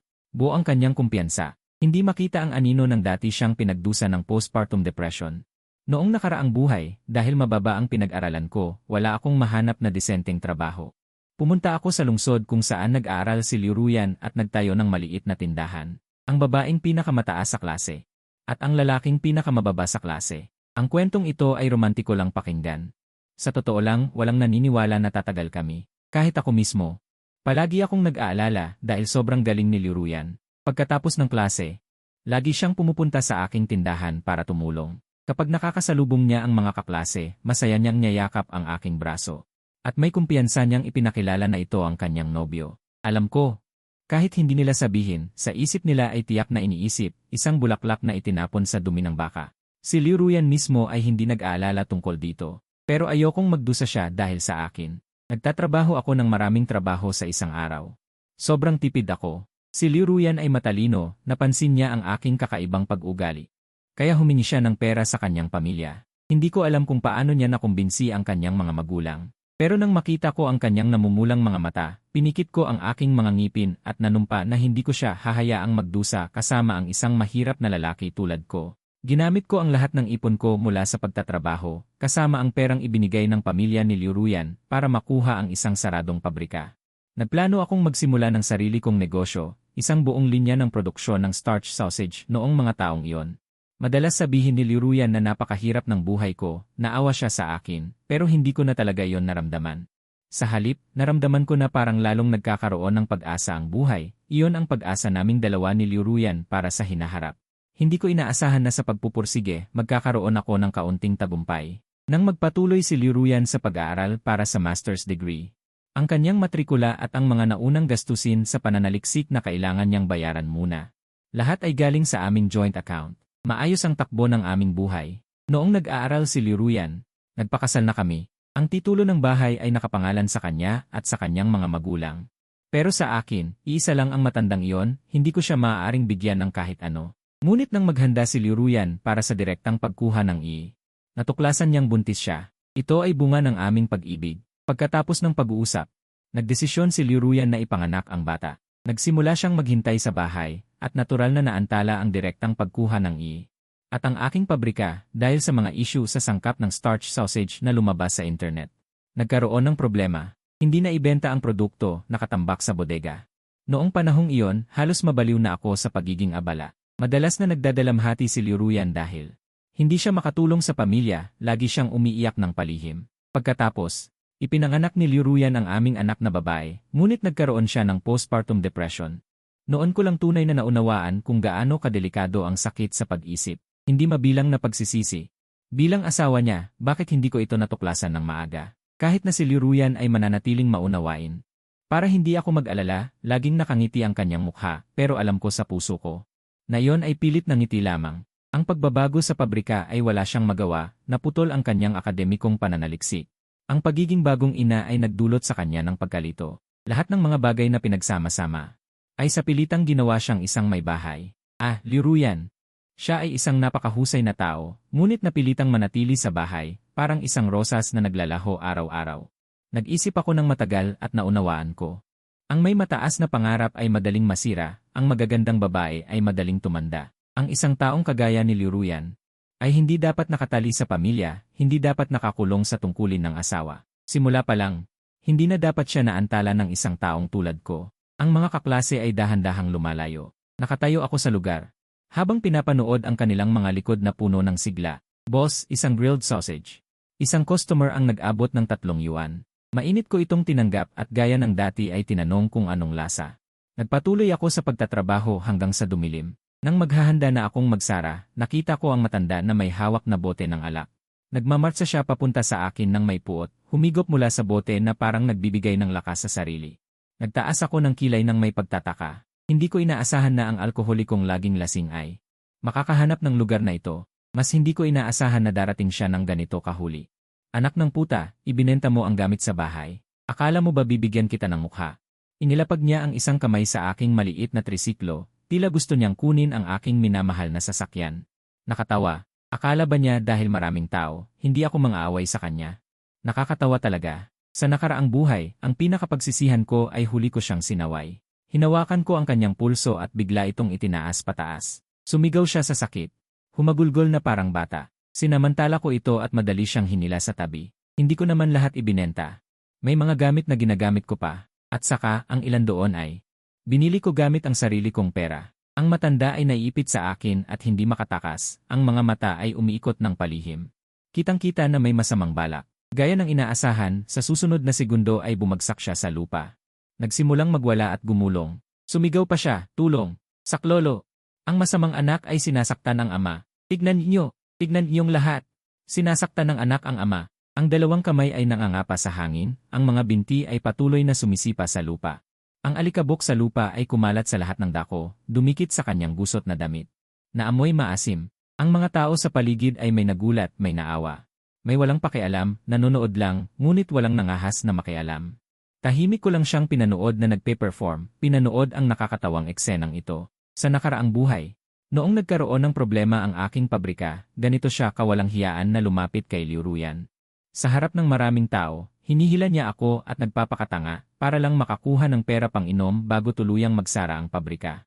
Si Liu Yan, kahit na nabanggit ko na sa kanya kung gaano kawalang hiya ang matandang ito, hindi niya alam kung gaano siya kasamang tao hanggang sa puntong ito. Naaalala ko pa hanggang ngayon. Noong panahong iyon, halos gumaling na ang sakit ni Liu Yan at lumabas siya dala ang kanyang anak. Ngunit sa halip, napapalibutan siya ng mga taong hindi alam ang totoo na nakaturo at nagbubulungan. Ang kanyang pagiging walang magawa. Bago ako pakasalan, si Liu Yan ay laging pinupuri at itinuturing na bituin. Kailanman ay hindi siya nakaranas ng ganitong kahihiyan na para siyang isang unggoy na pinapanood. Walang dahilan ang pagkakasakit. Sa aking pandinig ay ang sigaw ng matandang iyon, ang walang kahihiyan niyang mukha. At ang alaala ko noong nakaraang buhay ay tuluyang nagkatugma. Ang puso ko na dati manhid na, ay napuno ng isang pagkabagot. Bigla ko siyang hinawakan sa kwelyo at itinaas mula sa lupa. Ang aking mga mata ay puno ng galit, binabalaan ko siya, subukan mo lang ulit. Lalong-lalo, upang makita ng lahat kung paano ang ama mong lasenggo. Ay hindi ako pinalaki kahit isang araw. Halos sumigaw na ako, inilalabas ang lahat ng paghihirap na dinanas ko sa buhay na ito at sa nakaraan dahil sa tinatawag na biolohikal na ama. Ang perang iniwan ng aking ina ay lahat niyang ininom at sinugal. Nakarating ako ngayon dahil sa kabaitan ng mga kapitbahay. Hindi mo ako pinalaki, kaya huwag kang umasa na alagaan kita sa iyong katandaan. Kung magpapakita ka pa sa akin, ay dedemanda kita. Huwag mong kalimutan kung magkano ang perang kinuha mo sa akin. Ang matandang iyon ay natigilan sa aking mga sinabi. Ang mga bulong ng mga tao ay nagsimulang tumuro sa kanya. Nang bitawan ko siya, bumagsak siya sa lupa na parang walang lakas. Ngunit sa sandaling ako ay lumingon, narinig ko ang tunog ng basag na bote at ang sigaw ng isang mabuting tao. Ang matanda ay humawak sa isang basag na bote at sinaksak ako, ngunit ako ay nakatayo lamang. Tinitigan ang kanyang mga mata na puno ng kabaliwan, ang aking puso ay puno ng matinding pagkabagot. Sobrang nakakainis. Ang ganitong buhay ay walang saysay. Siguro, mabuti na lang kung mamatay ako. Sa ganitong paraan, ang buhay ni Liu Yan ay tuluyang mahihiwalay sa akin, magiging dalawang linyang hindi magtatagpo. Sa gitna ng mga hiyawan ng tao, biglang lumitaw sa aking harapan ang imahe ni Liu Yan noong nakaraang buhay. Noong sinabi ko sa kanya ang aking buhay na parang daga sa imburnal, hinawakan niya ang aking mukha. Pilit akong pinatingin sa kanyang mga mata. Siya ay seryosong nagsalita, bawat salita ay malinaw. Huwag mong hayaang may ibang pumagitna sa iyong buhay. Dapat ay may sarili kang paraan ng pamumuhay. Kahit na ikaw ay masama, kaya mong magpakatatag. Pagkatapos ay hinalikan niya ang aking noo at sinabi sa pinakamabining tinig, aking mahal. Hindi ka isang masamang tao. Ang aking katawan ay mas mabilis kaysa sa isip. Napaatras ako ng kalahating hakbang. Parang si Liu Yan noong nakaraang buhay ay humila sa akin mula sa likuran. Ang matalas na basag na bote ay tumusok lamang sa aking braso. Ang mainit na dugo ay lumabas. Ang pulang ito, tila nagpatigil ng pagkalasing ng matanda. Ang kanyang isip ay nanaig. Nanginginig ang kanyang kamay, binitawan ang bote. Ang kanyang mga mata ay puno ng takot. Hindi ko napigilan ang mapangasar na tawa. Ang walang hiyang taong ito, na iniiwasan ng lahat ng kamag-anak, ay natakot sa akin. Ano ba ang kanyang kinakatakutan? Natatakot ba siya na ipasok ko siya sa presinto? Hawak ko ang dumudugo kong braso. Malamig ang tingin ko sa kanya, parang wala akong nararamdaman na sakit. Binuksan ko ang aking maputlang labi. At binigyan siya ng huling babala. Sabi ko sa huli, huwag ka nang magpakita sa akin. Kung hindi, kasama ang intentional injury na ito, titiyakin ko na ang natitira mong buhay ay nasa kulungan. Ang matanda ay napalunok ng may takot. Ang amoy ng alak sa lupa ay hinaluan ng dugo. Nasusuka ako. Hindi ba nila nakita na tinawagan na nila ang pulis? Ang aking mga maayos na paalala ay nagpatalon sa matanda na parang takot na takot. Hindi man lang lumingon, tumakbo siya. Nilinis ko ang lahat ng basag na bote sa sahig, itinapon sa basurahan, at sumakay sa aking maliit na tricycle, umalis na. Ang matandang iyon ay tanga at musmos. Binabantaan ko lang siya. Ang mga taong ito ay walang kinalaman sa akin. Sino ang mag-aabala na tumawag ng pulis? Ito ay usaping pampamilya. Pumunta ako sa ospital upang gamutin ang sugat sa aking braso. Ngunit nang maamoy ko ang amoy ng disinfectant, ang aking puso ay hindi mapakali. Noong nakaraang buhay, si Liu Yan ay nagkaroon ng postpartum depression. Ayaw niyang aminin na siya ay may problema sa pag-isip. Kaya kailangan kong pumunta sa ospital ng madalas. Dahil sa dami ng beses na pumunta, naging makapal ang aking mukha. at humingi ng WeChat sa doktor. Sinabi sa akin ng doktor, kahit gaano ka pa mag-alala bilang pamilya. Ang ina ay madaling magkaroon ng postpartum depression dahil ang panganganak ay sobrang nakakapagod at nakakasira sa katawan ng babae. Pagkatapos manganak, kailangan agad alagaan ng sanggol, mahina ang katawan at isipan. Ang pag-aalaga at suporta ng pamilya kung minsan ay hindi sapat para sa ina. Kung kulang ang emosyonal at panlipunang suporta ng ina, madali siyang makaramdam ng lungkot at pag-iisa. Tuwing naiisip ko ito, gusto ko na lang sampalin ang sarili ko. Paano ka naging asawa? Walang hiya ka. Pero si Liruyan, kahit may sakit siya pa ang umaaliw sa akin. Sabi niya na intindihan niya ang hirap ko sa pagtakbo sa dalawang panig. Asawa ko, mahal ko. Diyos ko, paano siya naging ganito kabait? Bigla akong lumabas. Nakaabalik na ako sa bagong tahanan ko sa ilalim ng tulay. Pagtingin ko, may tae ng aso sa loob ng kubol. Hindi ko napigilan, lumabas ako at nagmura sa langit at lupa. Sobra na. Dati sabi ko biro lang na parang bahay, aso ito, pero may totoong aso pala na tumay rito. Nagmumura ako habang nililinis ang kumot, tapos humiga ako. Sa pamamagitan ng bubong na ginawa ko, tumingin ako sa buwan. Buwan, pakiusap ingatan mo ang aking mahal. Sana maging ligtas siya sa buhay na ito, walang sakuna. Sa mga sumunod na araw. Bukod sa pagkakita ko kay Liruyan sa harap ng punong grado at guro, hindi ko na siya nakita ulit. Pagkatapos ng college entrance exam, nakita ko ulit si Liruyan. Pumunta siya sa aking tindahan para bumili. Natakot ako at agad akong lumipat ng pwesto. Ay, sa totoo lang, ayaw ko ring maalala ang mga numerong ito, pero may talento ako. Sa isip ko, kusang lumalabas ang mga petsa. Akala ko nagising ang isang espesyal na kakayahan. Kaya nanghiram ako ng libro ng estudyante para tingnan. Buti pa, dumilim ang paningin ko. Totoo nga, hindi ako para sa pag-aaral. Guro, isang hotdog. Pamilyar na negosyo. Mabilis kong ginawa, dagdag sili at pampalasa. Isang kamay tumanggap ng pera, isang kamay nagbigay ng hotdog. Pinapanood ko ang guro na humihingal dahil sa anghang, tumawa ako. Guro, paano mo ako laging nahahanap kahit lumipat ako ng pwesto? Ilang taon na. Para iwasan si Liruyan, tuwing bakasyon ako'y lumilipat, pero parang may tracker siguro. Lagi siyang lumilitaw. Mayabang siyang tumingin sa akin, kontento. Tumapik siya sa kanyang tiyan, sabi, ito ang kakayahan. Ngumiti ako ng bahagya, tiningnan ang kanyang kalbo na ulo, paalala. Matanda ka na, huwag kumain ng maraming mantika at asin, baka magka-sakit. Pero nagkibit balikat lang siya. Wala akong magawa, nagpatuloy ako sa pagbebenta. Kinuha ko ang pulang maliit na kahon. Kumislap ang mata ng guro, tuwang-tuwa. Para sa akin, alam mo, nakaraan ay araw ng guro. Nagbiyahe ako at hindi nakadalo, kaya dapat magbigay ng regalo. Ay, anak, huwag kang ganyan magsalita. Inihagis ng guro ang patpat, pinunasan ang kamay sa damit, saka tinanggap ang regalo. Panulat! Gusto ko ito. Tuwang-tuwa ang guro, parang sumasayaw ang kanyang kalbo. Nagtataka ako, maliit na regalo lang, bakit sobra siyang saya? Paano, yung ibang estudyante walang dala? Siyempre hindi. Nagkunwari akong walang pakialam na pinupunasan ang kawali. Pagkatapos, dahan-dahan kong ibinalik ang usapan kay Liruyan. Nang mabanggit siya, ang paborito niyang estudyante. Biglang sumigla ang guro. Si Liruyan. Sabi nila magaling siya sa universidad. At ano pa? Siyempre. Si Liruyan ay napakatalino, sa lahat ng bagay siya ang pinakamahusay. Siyempre, nais ko sanang aliwin siya, pero bigla siyang umikot na parang nakuryente. Parang may mainit na bagay sa kamay niya. Ang mahal ng panulat na ito. Baliw ka ba? Isoli mo na. Mabilis. Kanang kamay niya nakahawak sa cellphone. May shopping app sa screen. Nagmamadali niyang sinubukan isoli ang panulat sa kahon, ilang beses pumalya. Naka-on pa ang screen ng shopping app. Nagmamadali siyang ibalik ang fountain pen sa kahon, ilang beses sinubukan, ngunit laging hindi tumama. Kunin mo na lang, alam mo naman na hindi lang ako nagtinda sa mga nagdaang taon. Dahil sa karanasan ko sa nakaraang buhay, bukod sa pagtitinda ng sausage, may iba pa akong ginawa. Masasabing nauna ako sa merkado, nakaipon ako ng pera ng maaga at bumili ng pabrika dito. Para na rin itong pag-ulit sa landas ng nakaraan kong buhay, at ang pagtitinda ngayon ay dahil na lang sa hilig ko. At saka, ang guro natin ay dumating ng walang sawa, kahit anong panahon, para suportahan ang negosyo ko. Naawa ako sa kanyang maliit na ipon. Sa wakas, pagkatapos ko siyang kumbinsihin, siya ay naging panatag. Inilagay niya ang pluma sa kanyang bulsa. Salamat sa iyo, Hikyang. Napailing ako at muli siyang itinuwid, ilang beses ko na itong sinabi sa'yo. Tawagin mo akong Hiro, wag na yung pangalang probinsyano. Hinimas ng guro ang pluma sa kanyang bulsa. Salamat sa'yo, Hikyang. Napailing ako. Muli siyang itinuwid, ilang beses ko na itong sinabi sa'yo. Tawagin mo akong Hiro. Wag na yung pangalang probinsyano. Hinimas ng guro ang pluma sa kanyang bulsa, nakanguso. Umiling-iling at paulit-ulit na sinabi, Hikyang pa rin. Hiro. Narinig ko ang kanyang sarcastic na tono at hindi ko napigilang mapatingin sa kanya. Umupo ang guro sa flower bed sa likod ko at nakipagkwentuhan sa akin.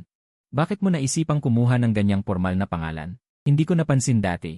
Na may ganito kang talino. Haha, maganda ba ang pangalan? Ibinigay sa akin ni Liuruyan noong nakaraang buhay. Hiru. Naku, sobrang intelektual pakinggan. Ang guro ay tumango muna. Nag-alinlangan ng 2 segundo pagkatapos ay umiling. Parang palaging may tinutukoy. Tinutukoy, hoy, taga rito ka ba? May titik ang pagsasalita mo. Hindi ko napigilang lumingon at nagulat na tumingin sa guro. Kahit siya ay nakakaramdam na ng kaba. Paano niya nalaman? Noong nakaraang buhay, pinilit ko si Liuruyan na bigyan ako ng magandang pangalan. Ilang araw siyang nag-isip. Binigyan niya ako ng ilang opsyon. Ang hikyang ay para lang biro sa akin. Dahil hindi ko siya pinapayagang mag-alala sa anuman, lagi niya akong hinahaplos sa ulo at sinasabi, si Ruyan ay hindi mapakali. Pero alam ko, lihim na alam. Alam ko lahat. Ang mga alalahanin ni Ruyan sa puso. Alam ko lahat, haha. Kaya nagustuhan ko agad ang pangalang ito. Mayroon bang ganitong hindi sinasabing pagkakaintindihan sa mga taong may pinag-aralan? Tiningnan ko ang langit at nagpa siyang magsara na. Pinahiran ko ng sarsa ang natitirang mga sausage. Ipinakete at ibinigay sa guro. Ito ay handog ko sa asawa mo. Bago pa siya maglabas ng pera sa kanyang bulsa. Sumakay na ako sa aking mahal na sasakyan at mabilis na umalis. Huminto ako sa tabi ng tulay. Kinuha ko mula sa bag ang isang bagong pakete ng dog food. Matagal na akong lumipat mula sa ilalim ng tulay. Pero may mga lumang kumot at unan na hindi ko itinapon, kaya ginawa ko na lang na bahay ng aso doon. Handa na akong sumigaw para tawagin ang aking grupo ng aso, pero bago ako makalapit sa bahay ng aso, nakita ko ang isang taong aking pinapangarap, nakatayo doon. Diyos ko, bakit nandito si Liuruyan? Gulat ako. Mabilis akong sumilong sa likod ng isang puno. Tulad ng dati, tinanggal ni Liuruyan ang kanyang salamin. Inayos ang kanyang buhok, ang ganda niya na parang kumikinang. Liuruyan, huwag kang malungkot, tiyak na magiging maayos ang tiyuhin. Noon ko lang napansin na may kasama si Liuruyan. Isang babae, kasama niyang nakaupo at naglalaro ng aso. Ay, kilala ko ito. Ito ang kanyang matalik na kaibigan, naalala ko na manunulat siya ng nobela. Kanina ay si Liuruyan lang ang nakita ko, hindi ko siya napansin. Nakayuko si Liuruyan. Isang bahagyang lungkot na hindi namamalayan ang pumuno sa kanyang mga mata. Ang kanyang bahagyang nakakunot na noo. Parang nasira ang puso ko nang makita yon. Pinalo ko ang sarili kong ulo at sinubukang alalahanin kung ano ang nangyari noong nakaraang buhay. Ano ang nangyari sa aking iginagalang na biyenang lalaki? Noong nakaraang buhay, biglang nag-leave si Liuruyan sa paaralan ng walang paliwanag at nagmadaling umalis. Noon, nagsisimula pa lang ang aking pabrika. Pinilit niya akong manatili at huwag sumama sa kanya. Wala akong magawa kaya inilipat ko lahat ng pera sa aking telepono at bangko kay Liuruyan. Nang maraming beses ko siyang tanungin, sa kanya lang sinabi na ang tatay niya ay nadulas at nasaktan ang binti. Ang mga magulang ni Liuruyan ay ordinaryong manggagawa, nagtatrabaho sa pabrika. Ang tatay niya ay araw-araw na umaakyat baba. Kaya nangyari ang aksidente. Mahigpit kong pinag-isipan, at ang mga daliri ko ay mahigpit na kumapit sa balat ng puno.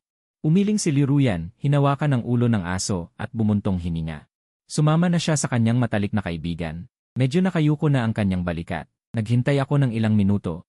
Noong tiyak na sila'y malayo na, saka ako naglabas mula sa likod ng puno. Nang makita ako ng aking matandang kakilala, agad na lumapit ang grupo ng mga aso. Walang isipan kong ibinuhos ang dog food sa mangkok na bato at hinawakan ang ulo ng aso. Parang nandoon pa ang init mula sa palad ni Liuruyan. Sa nakaraang buhay, ang aking kagalang-galang na biyenan. Kahit nasaktan ng binti, napakamahal ng gamutan, hindi niya ginamit ang pera na ibinigay ko kay Liuruyan. Natatakot siya na kung gagamitin niya ang pera ko, mababa ang tingin sa kanya ng anak niya. Hay! Ang aking mahal ay napakabuti at napakabuti rin ng kanyang mga magulang. Sa huli, kailangan ko pang itago kay Liuruyan. Lihim akong tumawag sa aking biyenan, sinabi sa kanya na binayaran ko na ang utang na yon noon mula kay Liuruyan. Ang perang hinihiram nila, gumawa pa ako ng peking resibo na may interes. Sa ilalim ng aking matapat na pangako. Saka lang tumango ang aking biyenan, ngunit babala pa rin sa akin na huwag saktan ang kanyang anak. Kung hindi, babaliin din niya ang aking binti. Ang aking biyenan ay mga tapat na tao. Uri ng tao na mas pipiliing ibenta ang kanilang ari-arian kaysa humingi ng tulong sa kamag-anak. Pag-isipan ko ito, masakit kong sinabunutan ang aking buhok. Ang aking mahal na biyenan, sobra ko siyang gusto. Bigla kong tinapik ang aking ulo, agad na tumawag sa pabrika, nag-utos ng ilang bagay.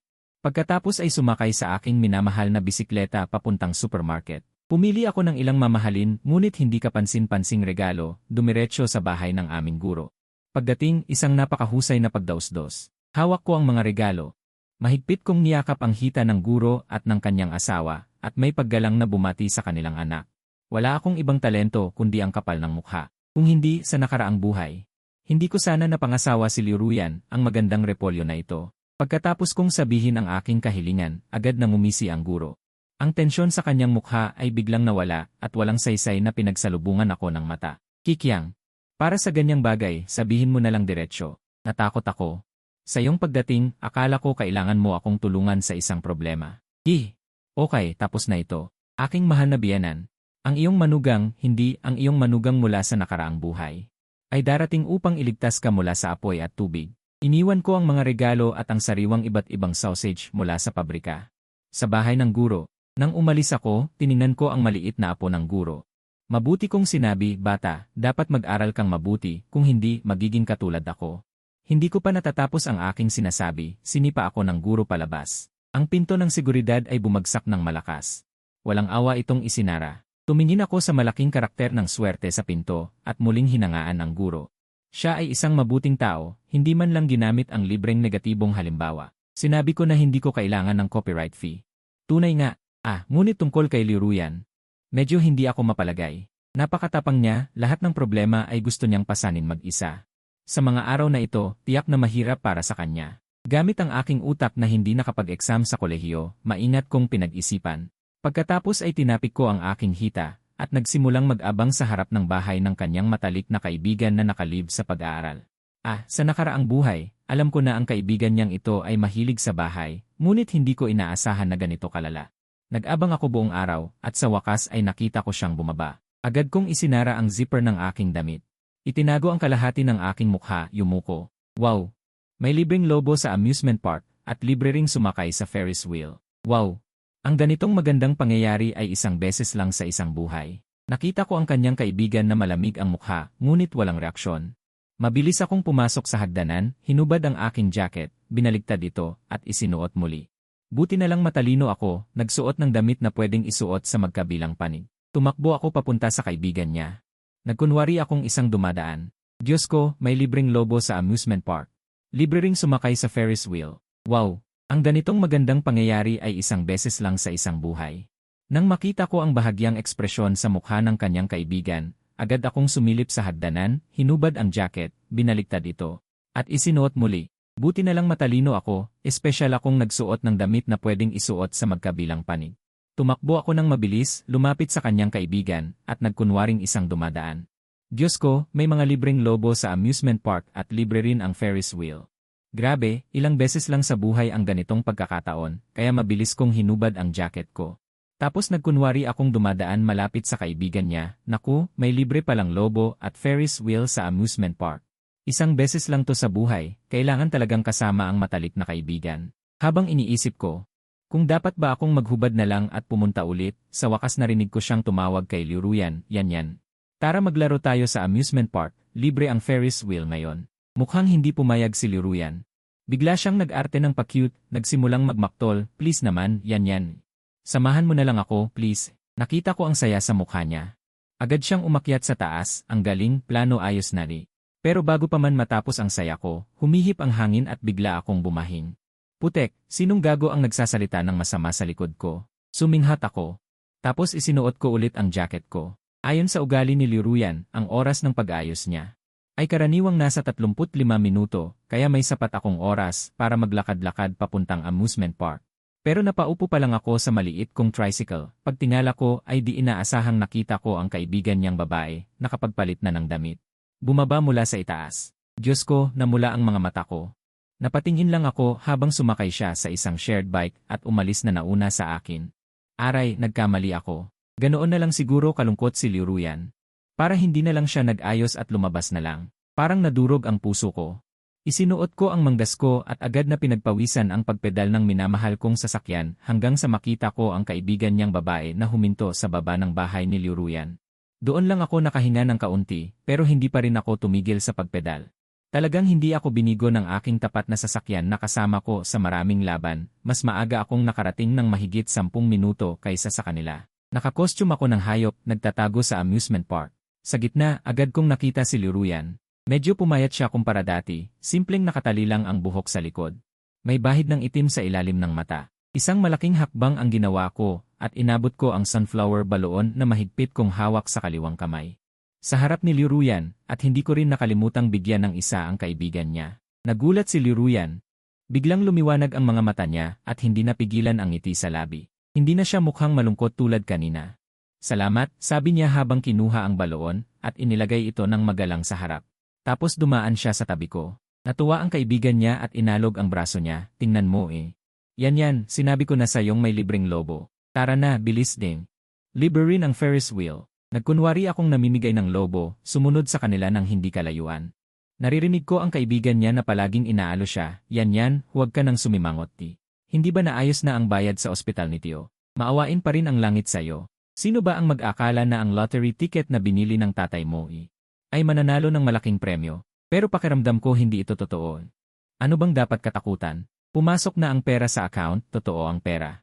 Ngumiti ng bahagya si Liruyan at itinali ang sunflower balloon sa kanyang pulso. Kung ganoon mo sasabihin, totoo namang kinaawaan ako ng langit. Matapos marinig ang usapan nila, naubos na rin ang mga lobo ko. Ang puso ko, sa wakas ay bumalik na sa normal. Talagang maaasahan siguro sa bagay na ito, hehe. Ang galing ng plano kong ito, parang bida sa pelikula. Para akong henyo, pero ilang segundo pa lang akong nagmamayabang. Nakarating na sina Liruyan at kaibigan niya sa harap ng Ferris wheel. Habang pumipila sila, tumayo ako sa likod nila at pilit na kumindat sa empleyado doon. Nang sila na, ang empleyadong binayaran ko na ay ngumiti ng sobrang saya at lumakad papalapit. Wow, dalawang magagandang binibini, ang swerte niyo talaga. Kayo ang ikadaang bisita ngayong hapon, kaya libre ang Ferris wheel. Pagkasabi ng empleyado, inabot niya ang 2 bulaklak kay Liruyan. Ang sikat ng araw ay dumaan sa manipis na ulap. Nag-iwan ng batik-batik na anino, nilatagan ng gintong buhangin ang lupa. Yumuko siya. At marahang inamoy ang magandang bulaklak sa kanyang kamay. Sobrang dahan-dahan ang galaw, parang takot na gisingin ang regalong. Biglang dumating. Pumikit ng bahagya si Liruyan, at may hindi maipaliwanag na kapayapaan at kasiyahan sa mukha. Noong nakaraang buhay, araw-araw akong nagtitinda, bumibili ako ng isang bulaklak para kay Liruyan. Para ikabit niya sa likod ng tainga. Hanggang sa kilala na ako ng may-ari ng flower shop. Noong magpakasal kami at bumili ng bulaklak. Binigyan pa niya ako ng 20% discount, hehe. Ang bulaklak na ito ay pinili ko mismo. Tiyak na magugustuhan ito ni Liruyan, hehe. Si Liruyan ay nakasabit sa braso ng kanyang matalik na kaibigan. Sumakay sila sa Ferris wheel na may ngiti sa kanilang mga mata. Ibinaling niya ang kanyang ulo at walang ingat na pinagmasdan ang amusement park. Naramdaman kong dumako ang kanyang tingin sa akin, kaya't itinaas ko ang 2 kamay ko sa itaas ng ulo at gumawa ng malaking puso. Tila nakita ko si Liruyan na tinapik ang braso ng kanyang matalik na kaibigan, pinapabilis siyang sumakay din. Dahan-dahang umikot ang Ferris wheel. Itinaas ko ang aking ulo at tahimik na pinanood ito. Paikot-ikot ito ng paulit-ulit. Noong nakaraang buhay, si Liruyan at ako. Sa Ferris wheel na ito nagdeklara ng pag-ibig. Ferris wheel. Sana'y dalhin mo ang lahat ng problema ng aking minamahal. Dahan-dahang huminto ang Ferris wheel. Bumaba si Liruyan at ang kanyang matalik na kaibigan na magkapit-bisig. Ang mga hibla ng buhok sa kanyang noo ay marahang inihagis ng hangin. Halos sa halimuyak ng mga bulaklak sa paligid. Nang dumaan sila sa tabi ko, narinig kong sabi ng kanyang matalik na kaibigan. Liruyan, ang swerte mo talaga. Ganoon din ang naisip ko. Sumunod na sumali si Liruyan sa marami pang rides. Buong panahon ay nakatayo ako sa hindi kalayuan sa kanila, pinapanood silang magsaya. Nagkuha ng litrato. Dahan-dahang lumubog ang araw, naging mas malambot ang dilaw na liwanag. Ang langit ay may bahid ng mapusyaw na kahel at lila. Ang liwanag ay tumama sa laylayan ng damit ni Liruyan, patuloy na nagbabago ng kulay.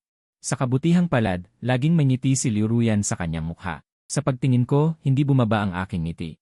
Nang pagod na sila at handa nang umalis, saka ko inilabas ang instant camera at itinaas ang karatula sa aking dibdib. Nakasulat dito, libreng litrato, walang bayad.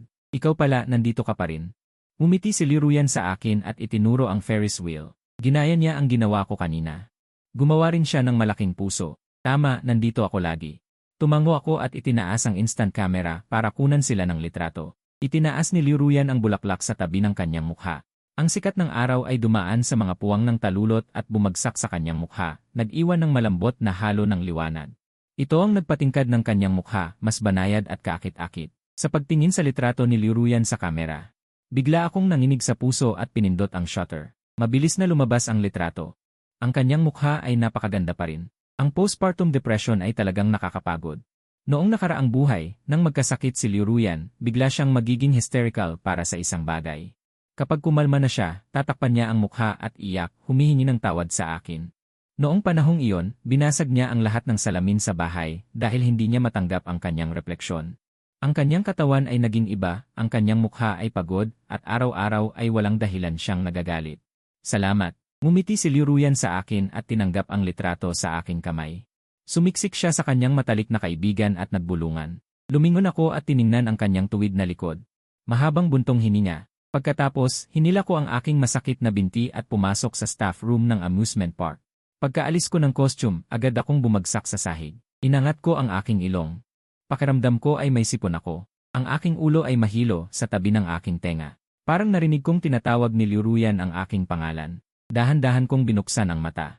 Nang makita kong si Liu Ruyan ang sumisilip sa pintuan, bigla akong tumayo mula sa sahig.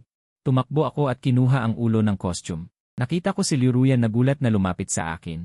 Hikyang, matagal na kitang hindi nakikita. Nang makita niya ang costume sa aking kamay, lalong napuno ng tuwa ang kanyang mata. Ah, ikaw pala ang nasa loob ng costume. Kaya pala pakiramdam ko pamilyar.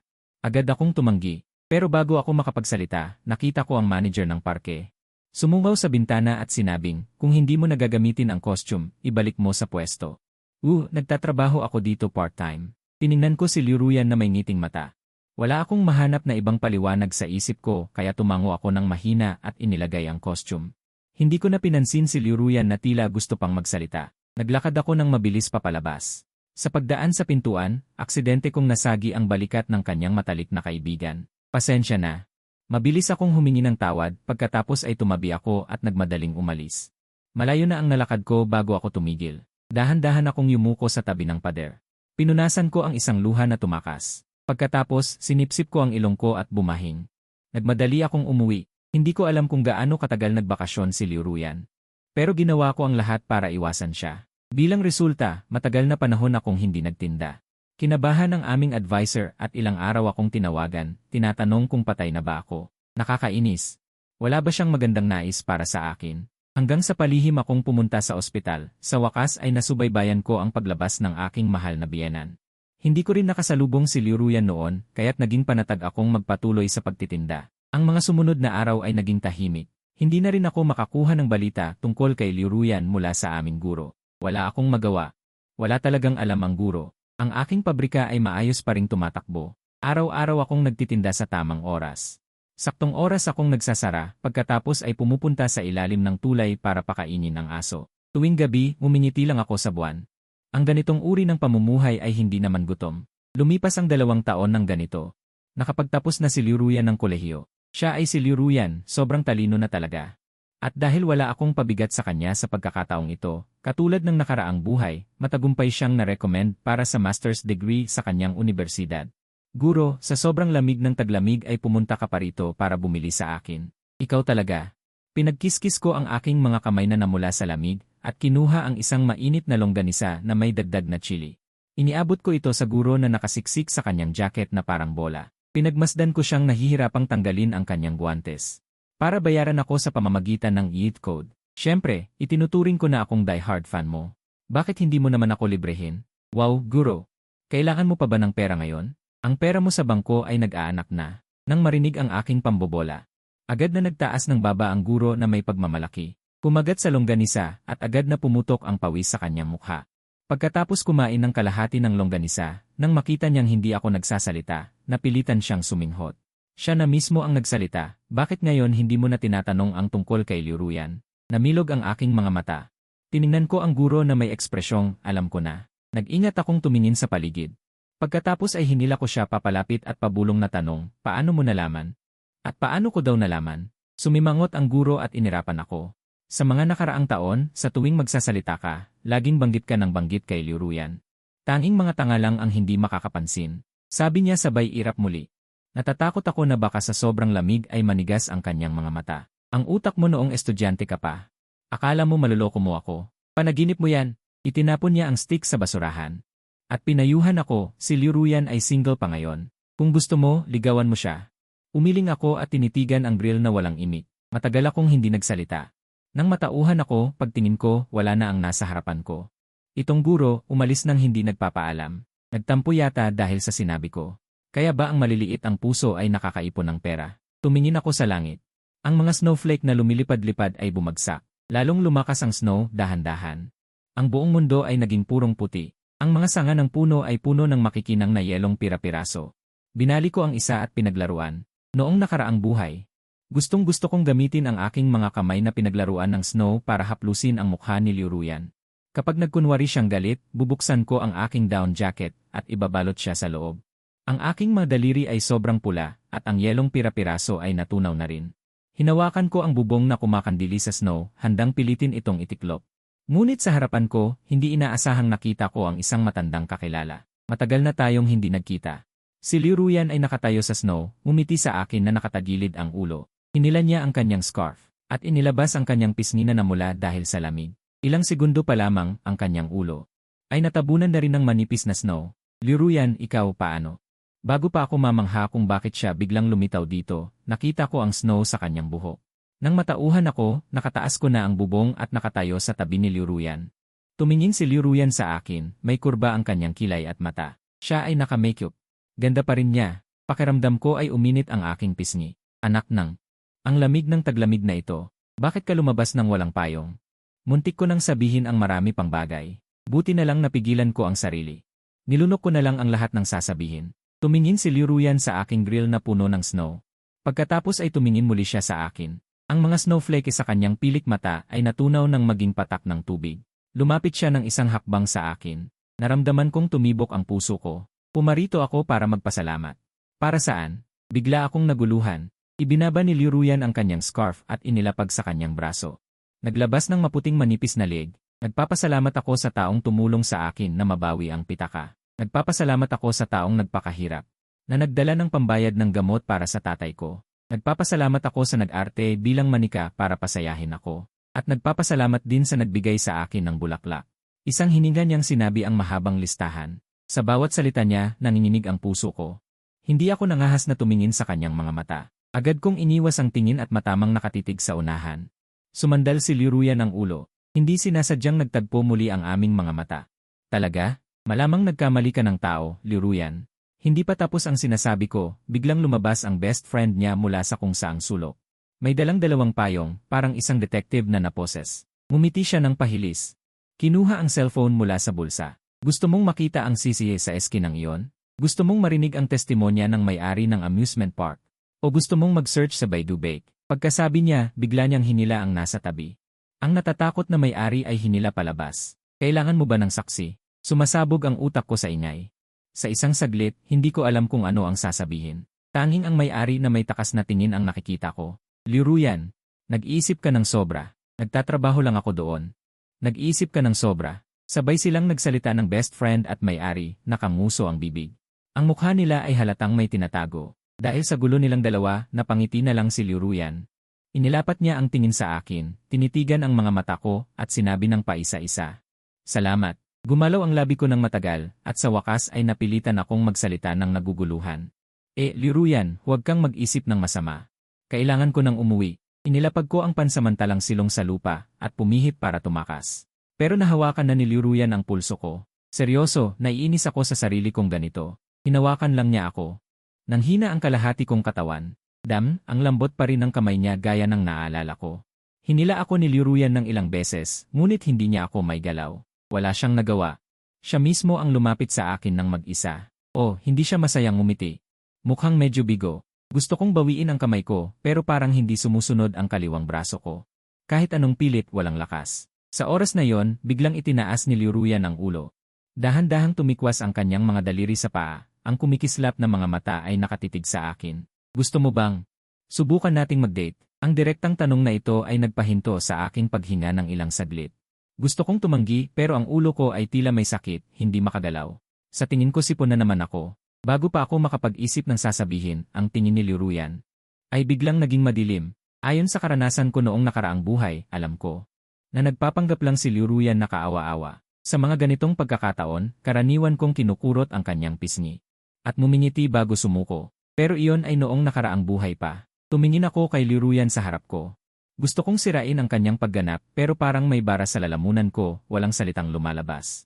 Nagtaas ng dalawang kamay si Liruyan. Ang kanyang maayos na mukha ay papalapit ng papalapit sa akin. Pakiusap, huwag mo munang tanggihan ako.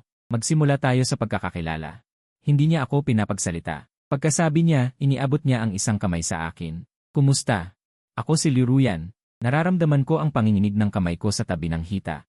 Sa wakas, hindi na napigilan ng guro. Mabilis siyang lumapit sa akin, hinawakan ang kamay ko.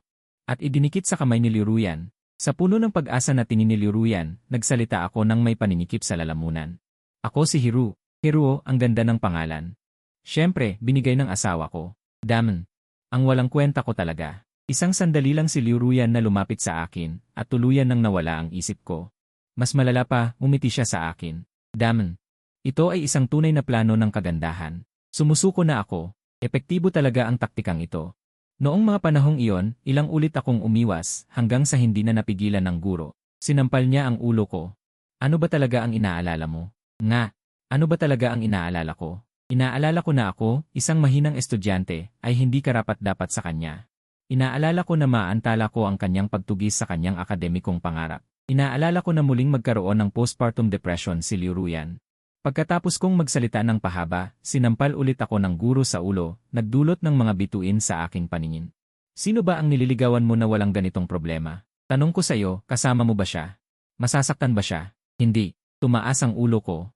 Nakatingin kay Liruyan na dahan-dahang lumalapit sa akin. Tila may tali sa utak ko na biglang kumalas. Itinulak ko ang guro at sumugod sa harap ni Liruyan. Gusto kong malaman ang sagot. Liruyan, gusto mo bang mag-asawa? Namula ang mukha ni Liruyan. Ang ganda-ganda. Kumibot ang kanyang labi, mahinang sumagot. Gusto ko. Bigla akong nabulabog, paano kung hindi siya mabuti sa'yo? Paano kung abusuhin ka niya? Paano kung mahirapan ka sa pagbubuntis? Umikot ang mata ni Liruyan, palihim na sumulyap sa guro ng umisingisi. Agad siyang sumabay, nag-aalalang tumango, at nagtanong sa akin. Ano ang gagawin natin? Tama, ano nga ba? Napakamot ako ng dalawang kamay. Sa tuwing naiisip kong may mananakit kay Liruyan, gustong pumatay. Kumislap ang tuso sa mata ni Liruyan. Hinawakan niya ang kamay ko, gagawin mo ba yon sa akin? Hindi. Matigas ang sagot ko. Pakiramdam ko, ang gusot na ugat sa utak ko. Biglang naging tuwid. Tiningnan ko ang refleksyon sa kanyang mga mata, taos pusong humiling. Liruyan, kung sakaling gusto mong mag-asawa, maghanap ng taong magiging mabuti sa iyo. Pwede ba akong unahin? Tapos, itinaas ko ang kamay at nanumpa. Isusulat ko sa titulo ng bahay ang pangalan mo. Hindi kita pipigilan sa pag-aaral. Ang anak ay pag-uusapan natin kapag handa ka na. Sumusumpa ako na mananatili ako sa tabi mo, hindi ka na magkakaroon ng postpartum depression. Hindi pa ako tapos, pero pinatakpan ni Liruyan ng kamay ang bibig ko, namumula. Ano ba yang sinasabi mo? Iniisip mo na ang kasal at anak. Nahihiya siyang sumimangot. Lumapit siya sa tenga ko at bumulong, kung gusto mong mag-asawa, magsimula ka muna bilang nobyo. Tinitigan ko ang ngiti ni Liruyan, tumibok ang puso ko na parang tambol. Narinig ko ang guro sa likod. Nahuminga ng malalim. Ay, bakit ka umiiyak sa sobrang saya? Hanggang sa takpan ni Liruyan ang mata ko, saka ko lang napansin na ang luha ko ay nag-react na. Iniabot ko ang mga braso ko at niyakap ng mahigpit ang babaeng pinapangarap ko. Ang sumunod ay katulad ng nakaraang buhay, pero mas madali. Sa aking halos manlupasay na pangako. At pag-atake ng ilang ari-arian, ang aking biyenan, kahit sinasabi na gusto niya ako. Hindi pa rin maiwasang magalit. Kung ako yon, sinong maglalakas loob sa anak ko? Mas malala pa ako. Nagpa siya si Liruyan na magpakasal sa akin habang nag-aaral pa. Nakita niya ang lahat ng pagkabahala ko. Sa isang gabing hindi ako makatulog, hinawakan niya ang mukha ko. At napakabait na sinabi, mahal kita, mahal ko. Daman. Sino bang makakatagal? Kailangan magpakasal agad. Sa araw ng kasal ko, halos pareho ang mga bisita sa dati. Sa side ko, dahil sa lasengbong ama. Wala nang kamag-anak na nakikipag-ugnayan, walang numero ng telepono. Kaya ang dumalo ay karamihan mga kaklase namin ni Liruyan at mga kamag-anak ng biyenan ko. Lahat ay nagulat. Walang makapaniwala na si Liruyan ay napunta sa akin, isang bagsak na estudyante. Pero sa kabila ng gulat, nagbigay sila ng taimtim na pagbati. Habang nag-ikot kami ni Liruyan, aksidenteng nakita ko ang guro na palihim na nagpupunas ng luha. Gusto ko sana siyang asarin. Pero nakita ko siyang umiinom ng tubig ng simasagad-sagad. Nang makita ako, agad siyang sumirit, sa susunod mong magpa-dental, wag masyadong maraming chili. Kumibot ang labi ko na pabuntong hininga. Lumingon ako at nakita ko ang best friend ni Liruyan. Puno ang bibig niya ng pagkain at pilyong kumindat sa akin. Nag-isip ako. Lumapit at hinagod ang baywang ni Liuyan, mahinang tanong, anong genre ng nobela ang isinulat ng best friend mo? Suspense. Ah, kaya pala. Hinila ko si Liuyan at inalayan ng isang baso ang best friend niya. Kahit ginawa ko ang lahat ng pag-iingat. Nagbuntis pa rin si Liuyan. Pareho ng timing sa nakaraang buhay. Nagtataka ako. Aksidenteng nakita ko ang panalong tingin ni Liuyan. Sige na. Talagang mahirap ang mga magnanakaw sa sariling bahay. Pareho ng dati.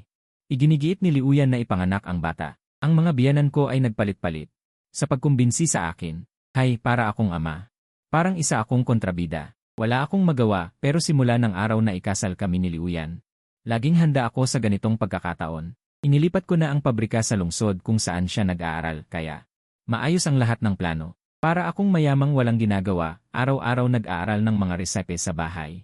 Tumpak ang oras, naghahatid ako ng pagkain kay Liuyan. Nang hindi sinasadyang magtanong, nalaman ko na tinatawag ako ng mga kasamahan niya sa studio na ideal husband. Pero, hindi pwede ang ganoong titulo. Mas maganda kung bigyan nila ako ng sertipiko.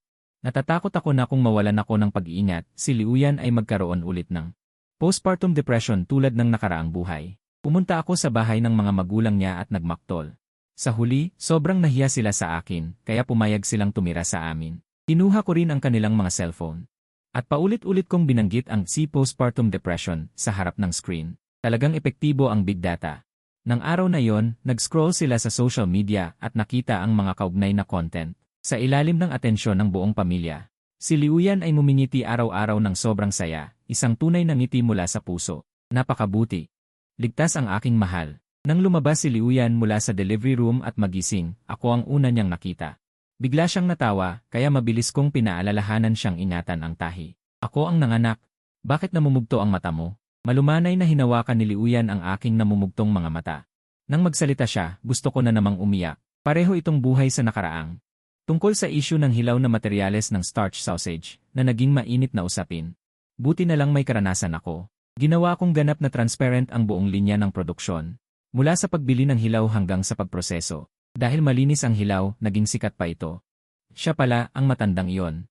Sa buhay na ito, pagkapanganak ni Liuyan, 24 oras akong nasa tabi niya. Masayang-masaya siya araw-araw na hawak ang aming anak na babae. Ang matandang iyon ay walang pagkakataong lumapit kay Liuyan.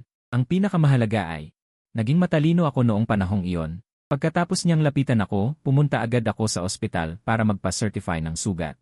Ang matandang iyon ay lumitaw minsan, at nang magpakita siya, iniwalian ko siya ng sertipiko ng pinsala. Pinagbanta ko siyang isusumbong sa pulisya, kaya natakot siya at hindi na nagpakita muli. Bumili ako ng mga sunflower mula sa flower shop. At bumili rin ng cactus para sa anak ko. Hindi ko inaasahan na paglabas ko, nakita ko si Liuyan na hawak ang maliit na babae. At kumakaway sa akin. Baby, tingnan mo si Daddy. Daddy ay bumili ng bulaklak para sa atin, kumunot ang sulok ng aking mga mata. Kinuha ko ang anak mula kay Liuyan. At itinaas ang sunflower sa harap ng kanyang maliit na mukha. Tara, uwi na tayo para magluto para sa inyong dalawa. Sa gabi, niyakap ko si Liuyan habang natutulog. Sa antok, bigla kong naramdaman na hinalikan niya ako. Ah, ano yon? Ipinukpok ko ang ulo ko sa kanya. Sobrang antok ako. Malabong narinig ko siyang bumulong sa tenga ko tungkol sa nakaraang buhay. Pasensya na, pinagod kita sa pag-ikot sa bahay at pabrika. Noong nakaraang buhay. Ano yon? Antok na antok akong humikab at sumiksik pa kay Liuyan. Parang may basa sa mukha ko. Hindi ka napagod, may sakit ka lang noon. Biglang nangilid ang luha ni Liuyan. Tiningnan niya ang mahal niyang natutulog at hindi napigilan na halikan ito sa mukha. Ang loko-loko, noong simula ng buhay na ito, gusto pa niyang lumayo sa akin. Buti na lang maganda ang paningin ko at hindi ako bumitaw kahit paulit-ulit akong nanliligaw. Sa pag-alala ng nakaraang buhay, hindi na makatulog si Liuyan. Dahan-dahan siyang lumabas mula sa kama at inayos ang kumot para sa akin. Pagkatapos, umupo siya sa gilid ng kama at binuksan ang kanyang cellphone. Pinanood niya ang mga larawang kuha sa amusement park noon. Halos sa bawat sulok ng mga larawan, may teddy bear. Sunod-sunod na tiningnan ni Liuyan ang mga larawan. Nakangiti siya ngunit nagsimulang tumulo ang luha. Huminto ang daliri niya sa huling larawan. Ito ay isang stealth shot. Ang teddy bear sa larawan ay nag-aayos ng puso sa isang malamya na paraan. Loko-loko. Kaya naman sa buhay na ito, mahuhulog pa rin ako sa kanya. Ang katabi ay umikot. Hinawakan ng paligid at malabong tinawag ako, asawa. Nandito ako, nagkurlang iay. Sige, tumingin ka ulit nang marinig ang kanyang pag-idlip. Ngumiti si Liuyan at pinunasan ang luha. Nang ibaba ang cellphone, ang kanyang mga mata ay biglang nakakita ng isang tagong piraso ng papel sa kalahating bukas na drawer. Nakasiksik ito sa isang libro. Hindi namamalayan, kinuha niya ang papel. Nakasuot siya ng magaan na salamin. Sa likod ng mga lente, ang kanyang mga mata ay nagpapakita ng kaunting pagod. Ang nakasulat sa papel ay Imuon Plan, unang hakbang. Umalis sa paaralan, lumayo kay Liruyan, ikalawang hakbang. Gumising ng maaga para magnegosyo. Nang isulat ang ikatlong hakbang, isang tuldok na lang ang natira. Malinaw na, hindi na maisip ng tangang ito. Hay! Noong nag-aaral pa siya, hindi maganda ang grado niya. Mahirap para sa kanya. Itong papel na pinagsulatan ng plano. Pinulit lang niya mula sa isang test paper. Ang sulat ay parang gumagapang na aso. Napailing si Liruyan at napangiti. Isinalansan niya ulit ang mga bagay sa dati nitong pwesto at bumalik sa kama. Ako ay nagmulat ng aking mga mata. Nang kaunti, antok na antok, sumiksik papasulong, at iniunat ang aking malaking kamay. Upang ibalik ang aking minamahal sa aking mga bisig. Hehe, bumalik na ang buwan sa aking mga bisig.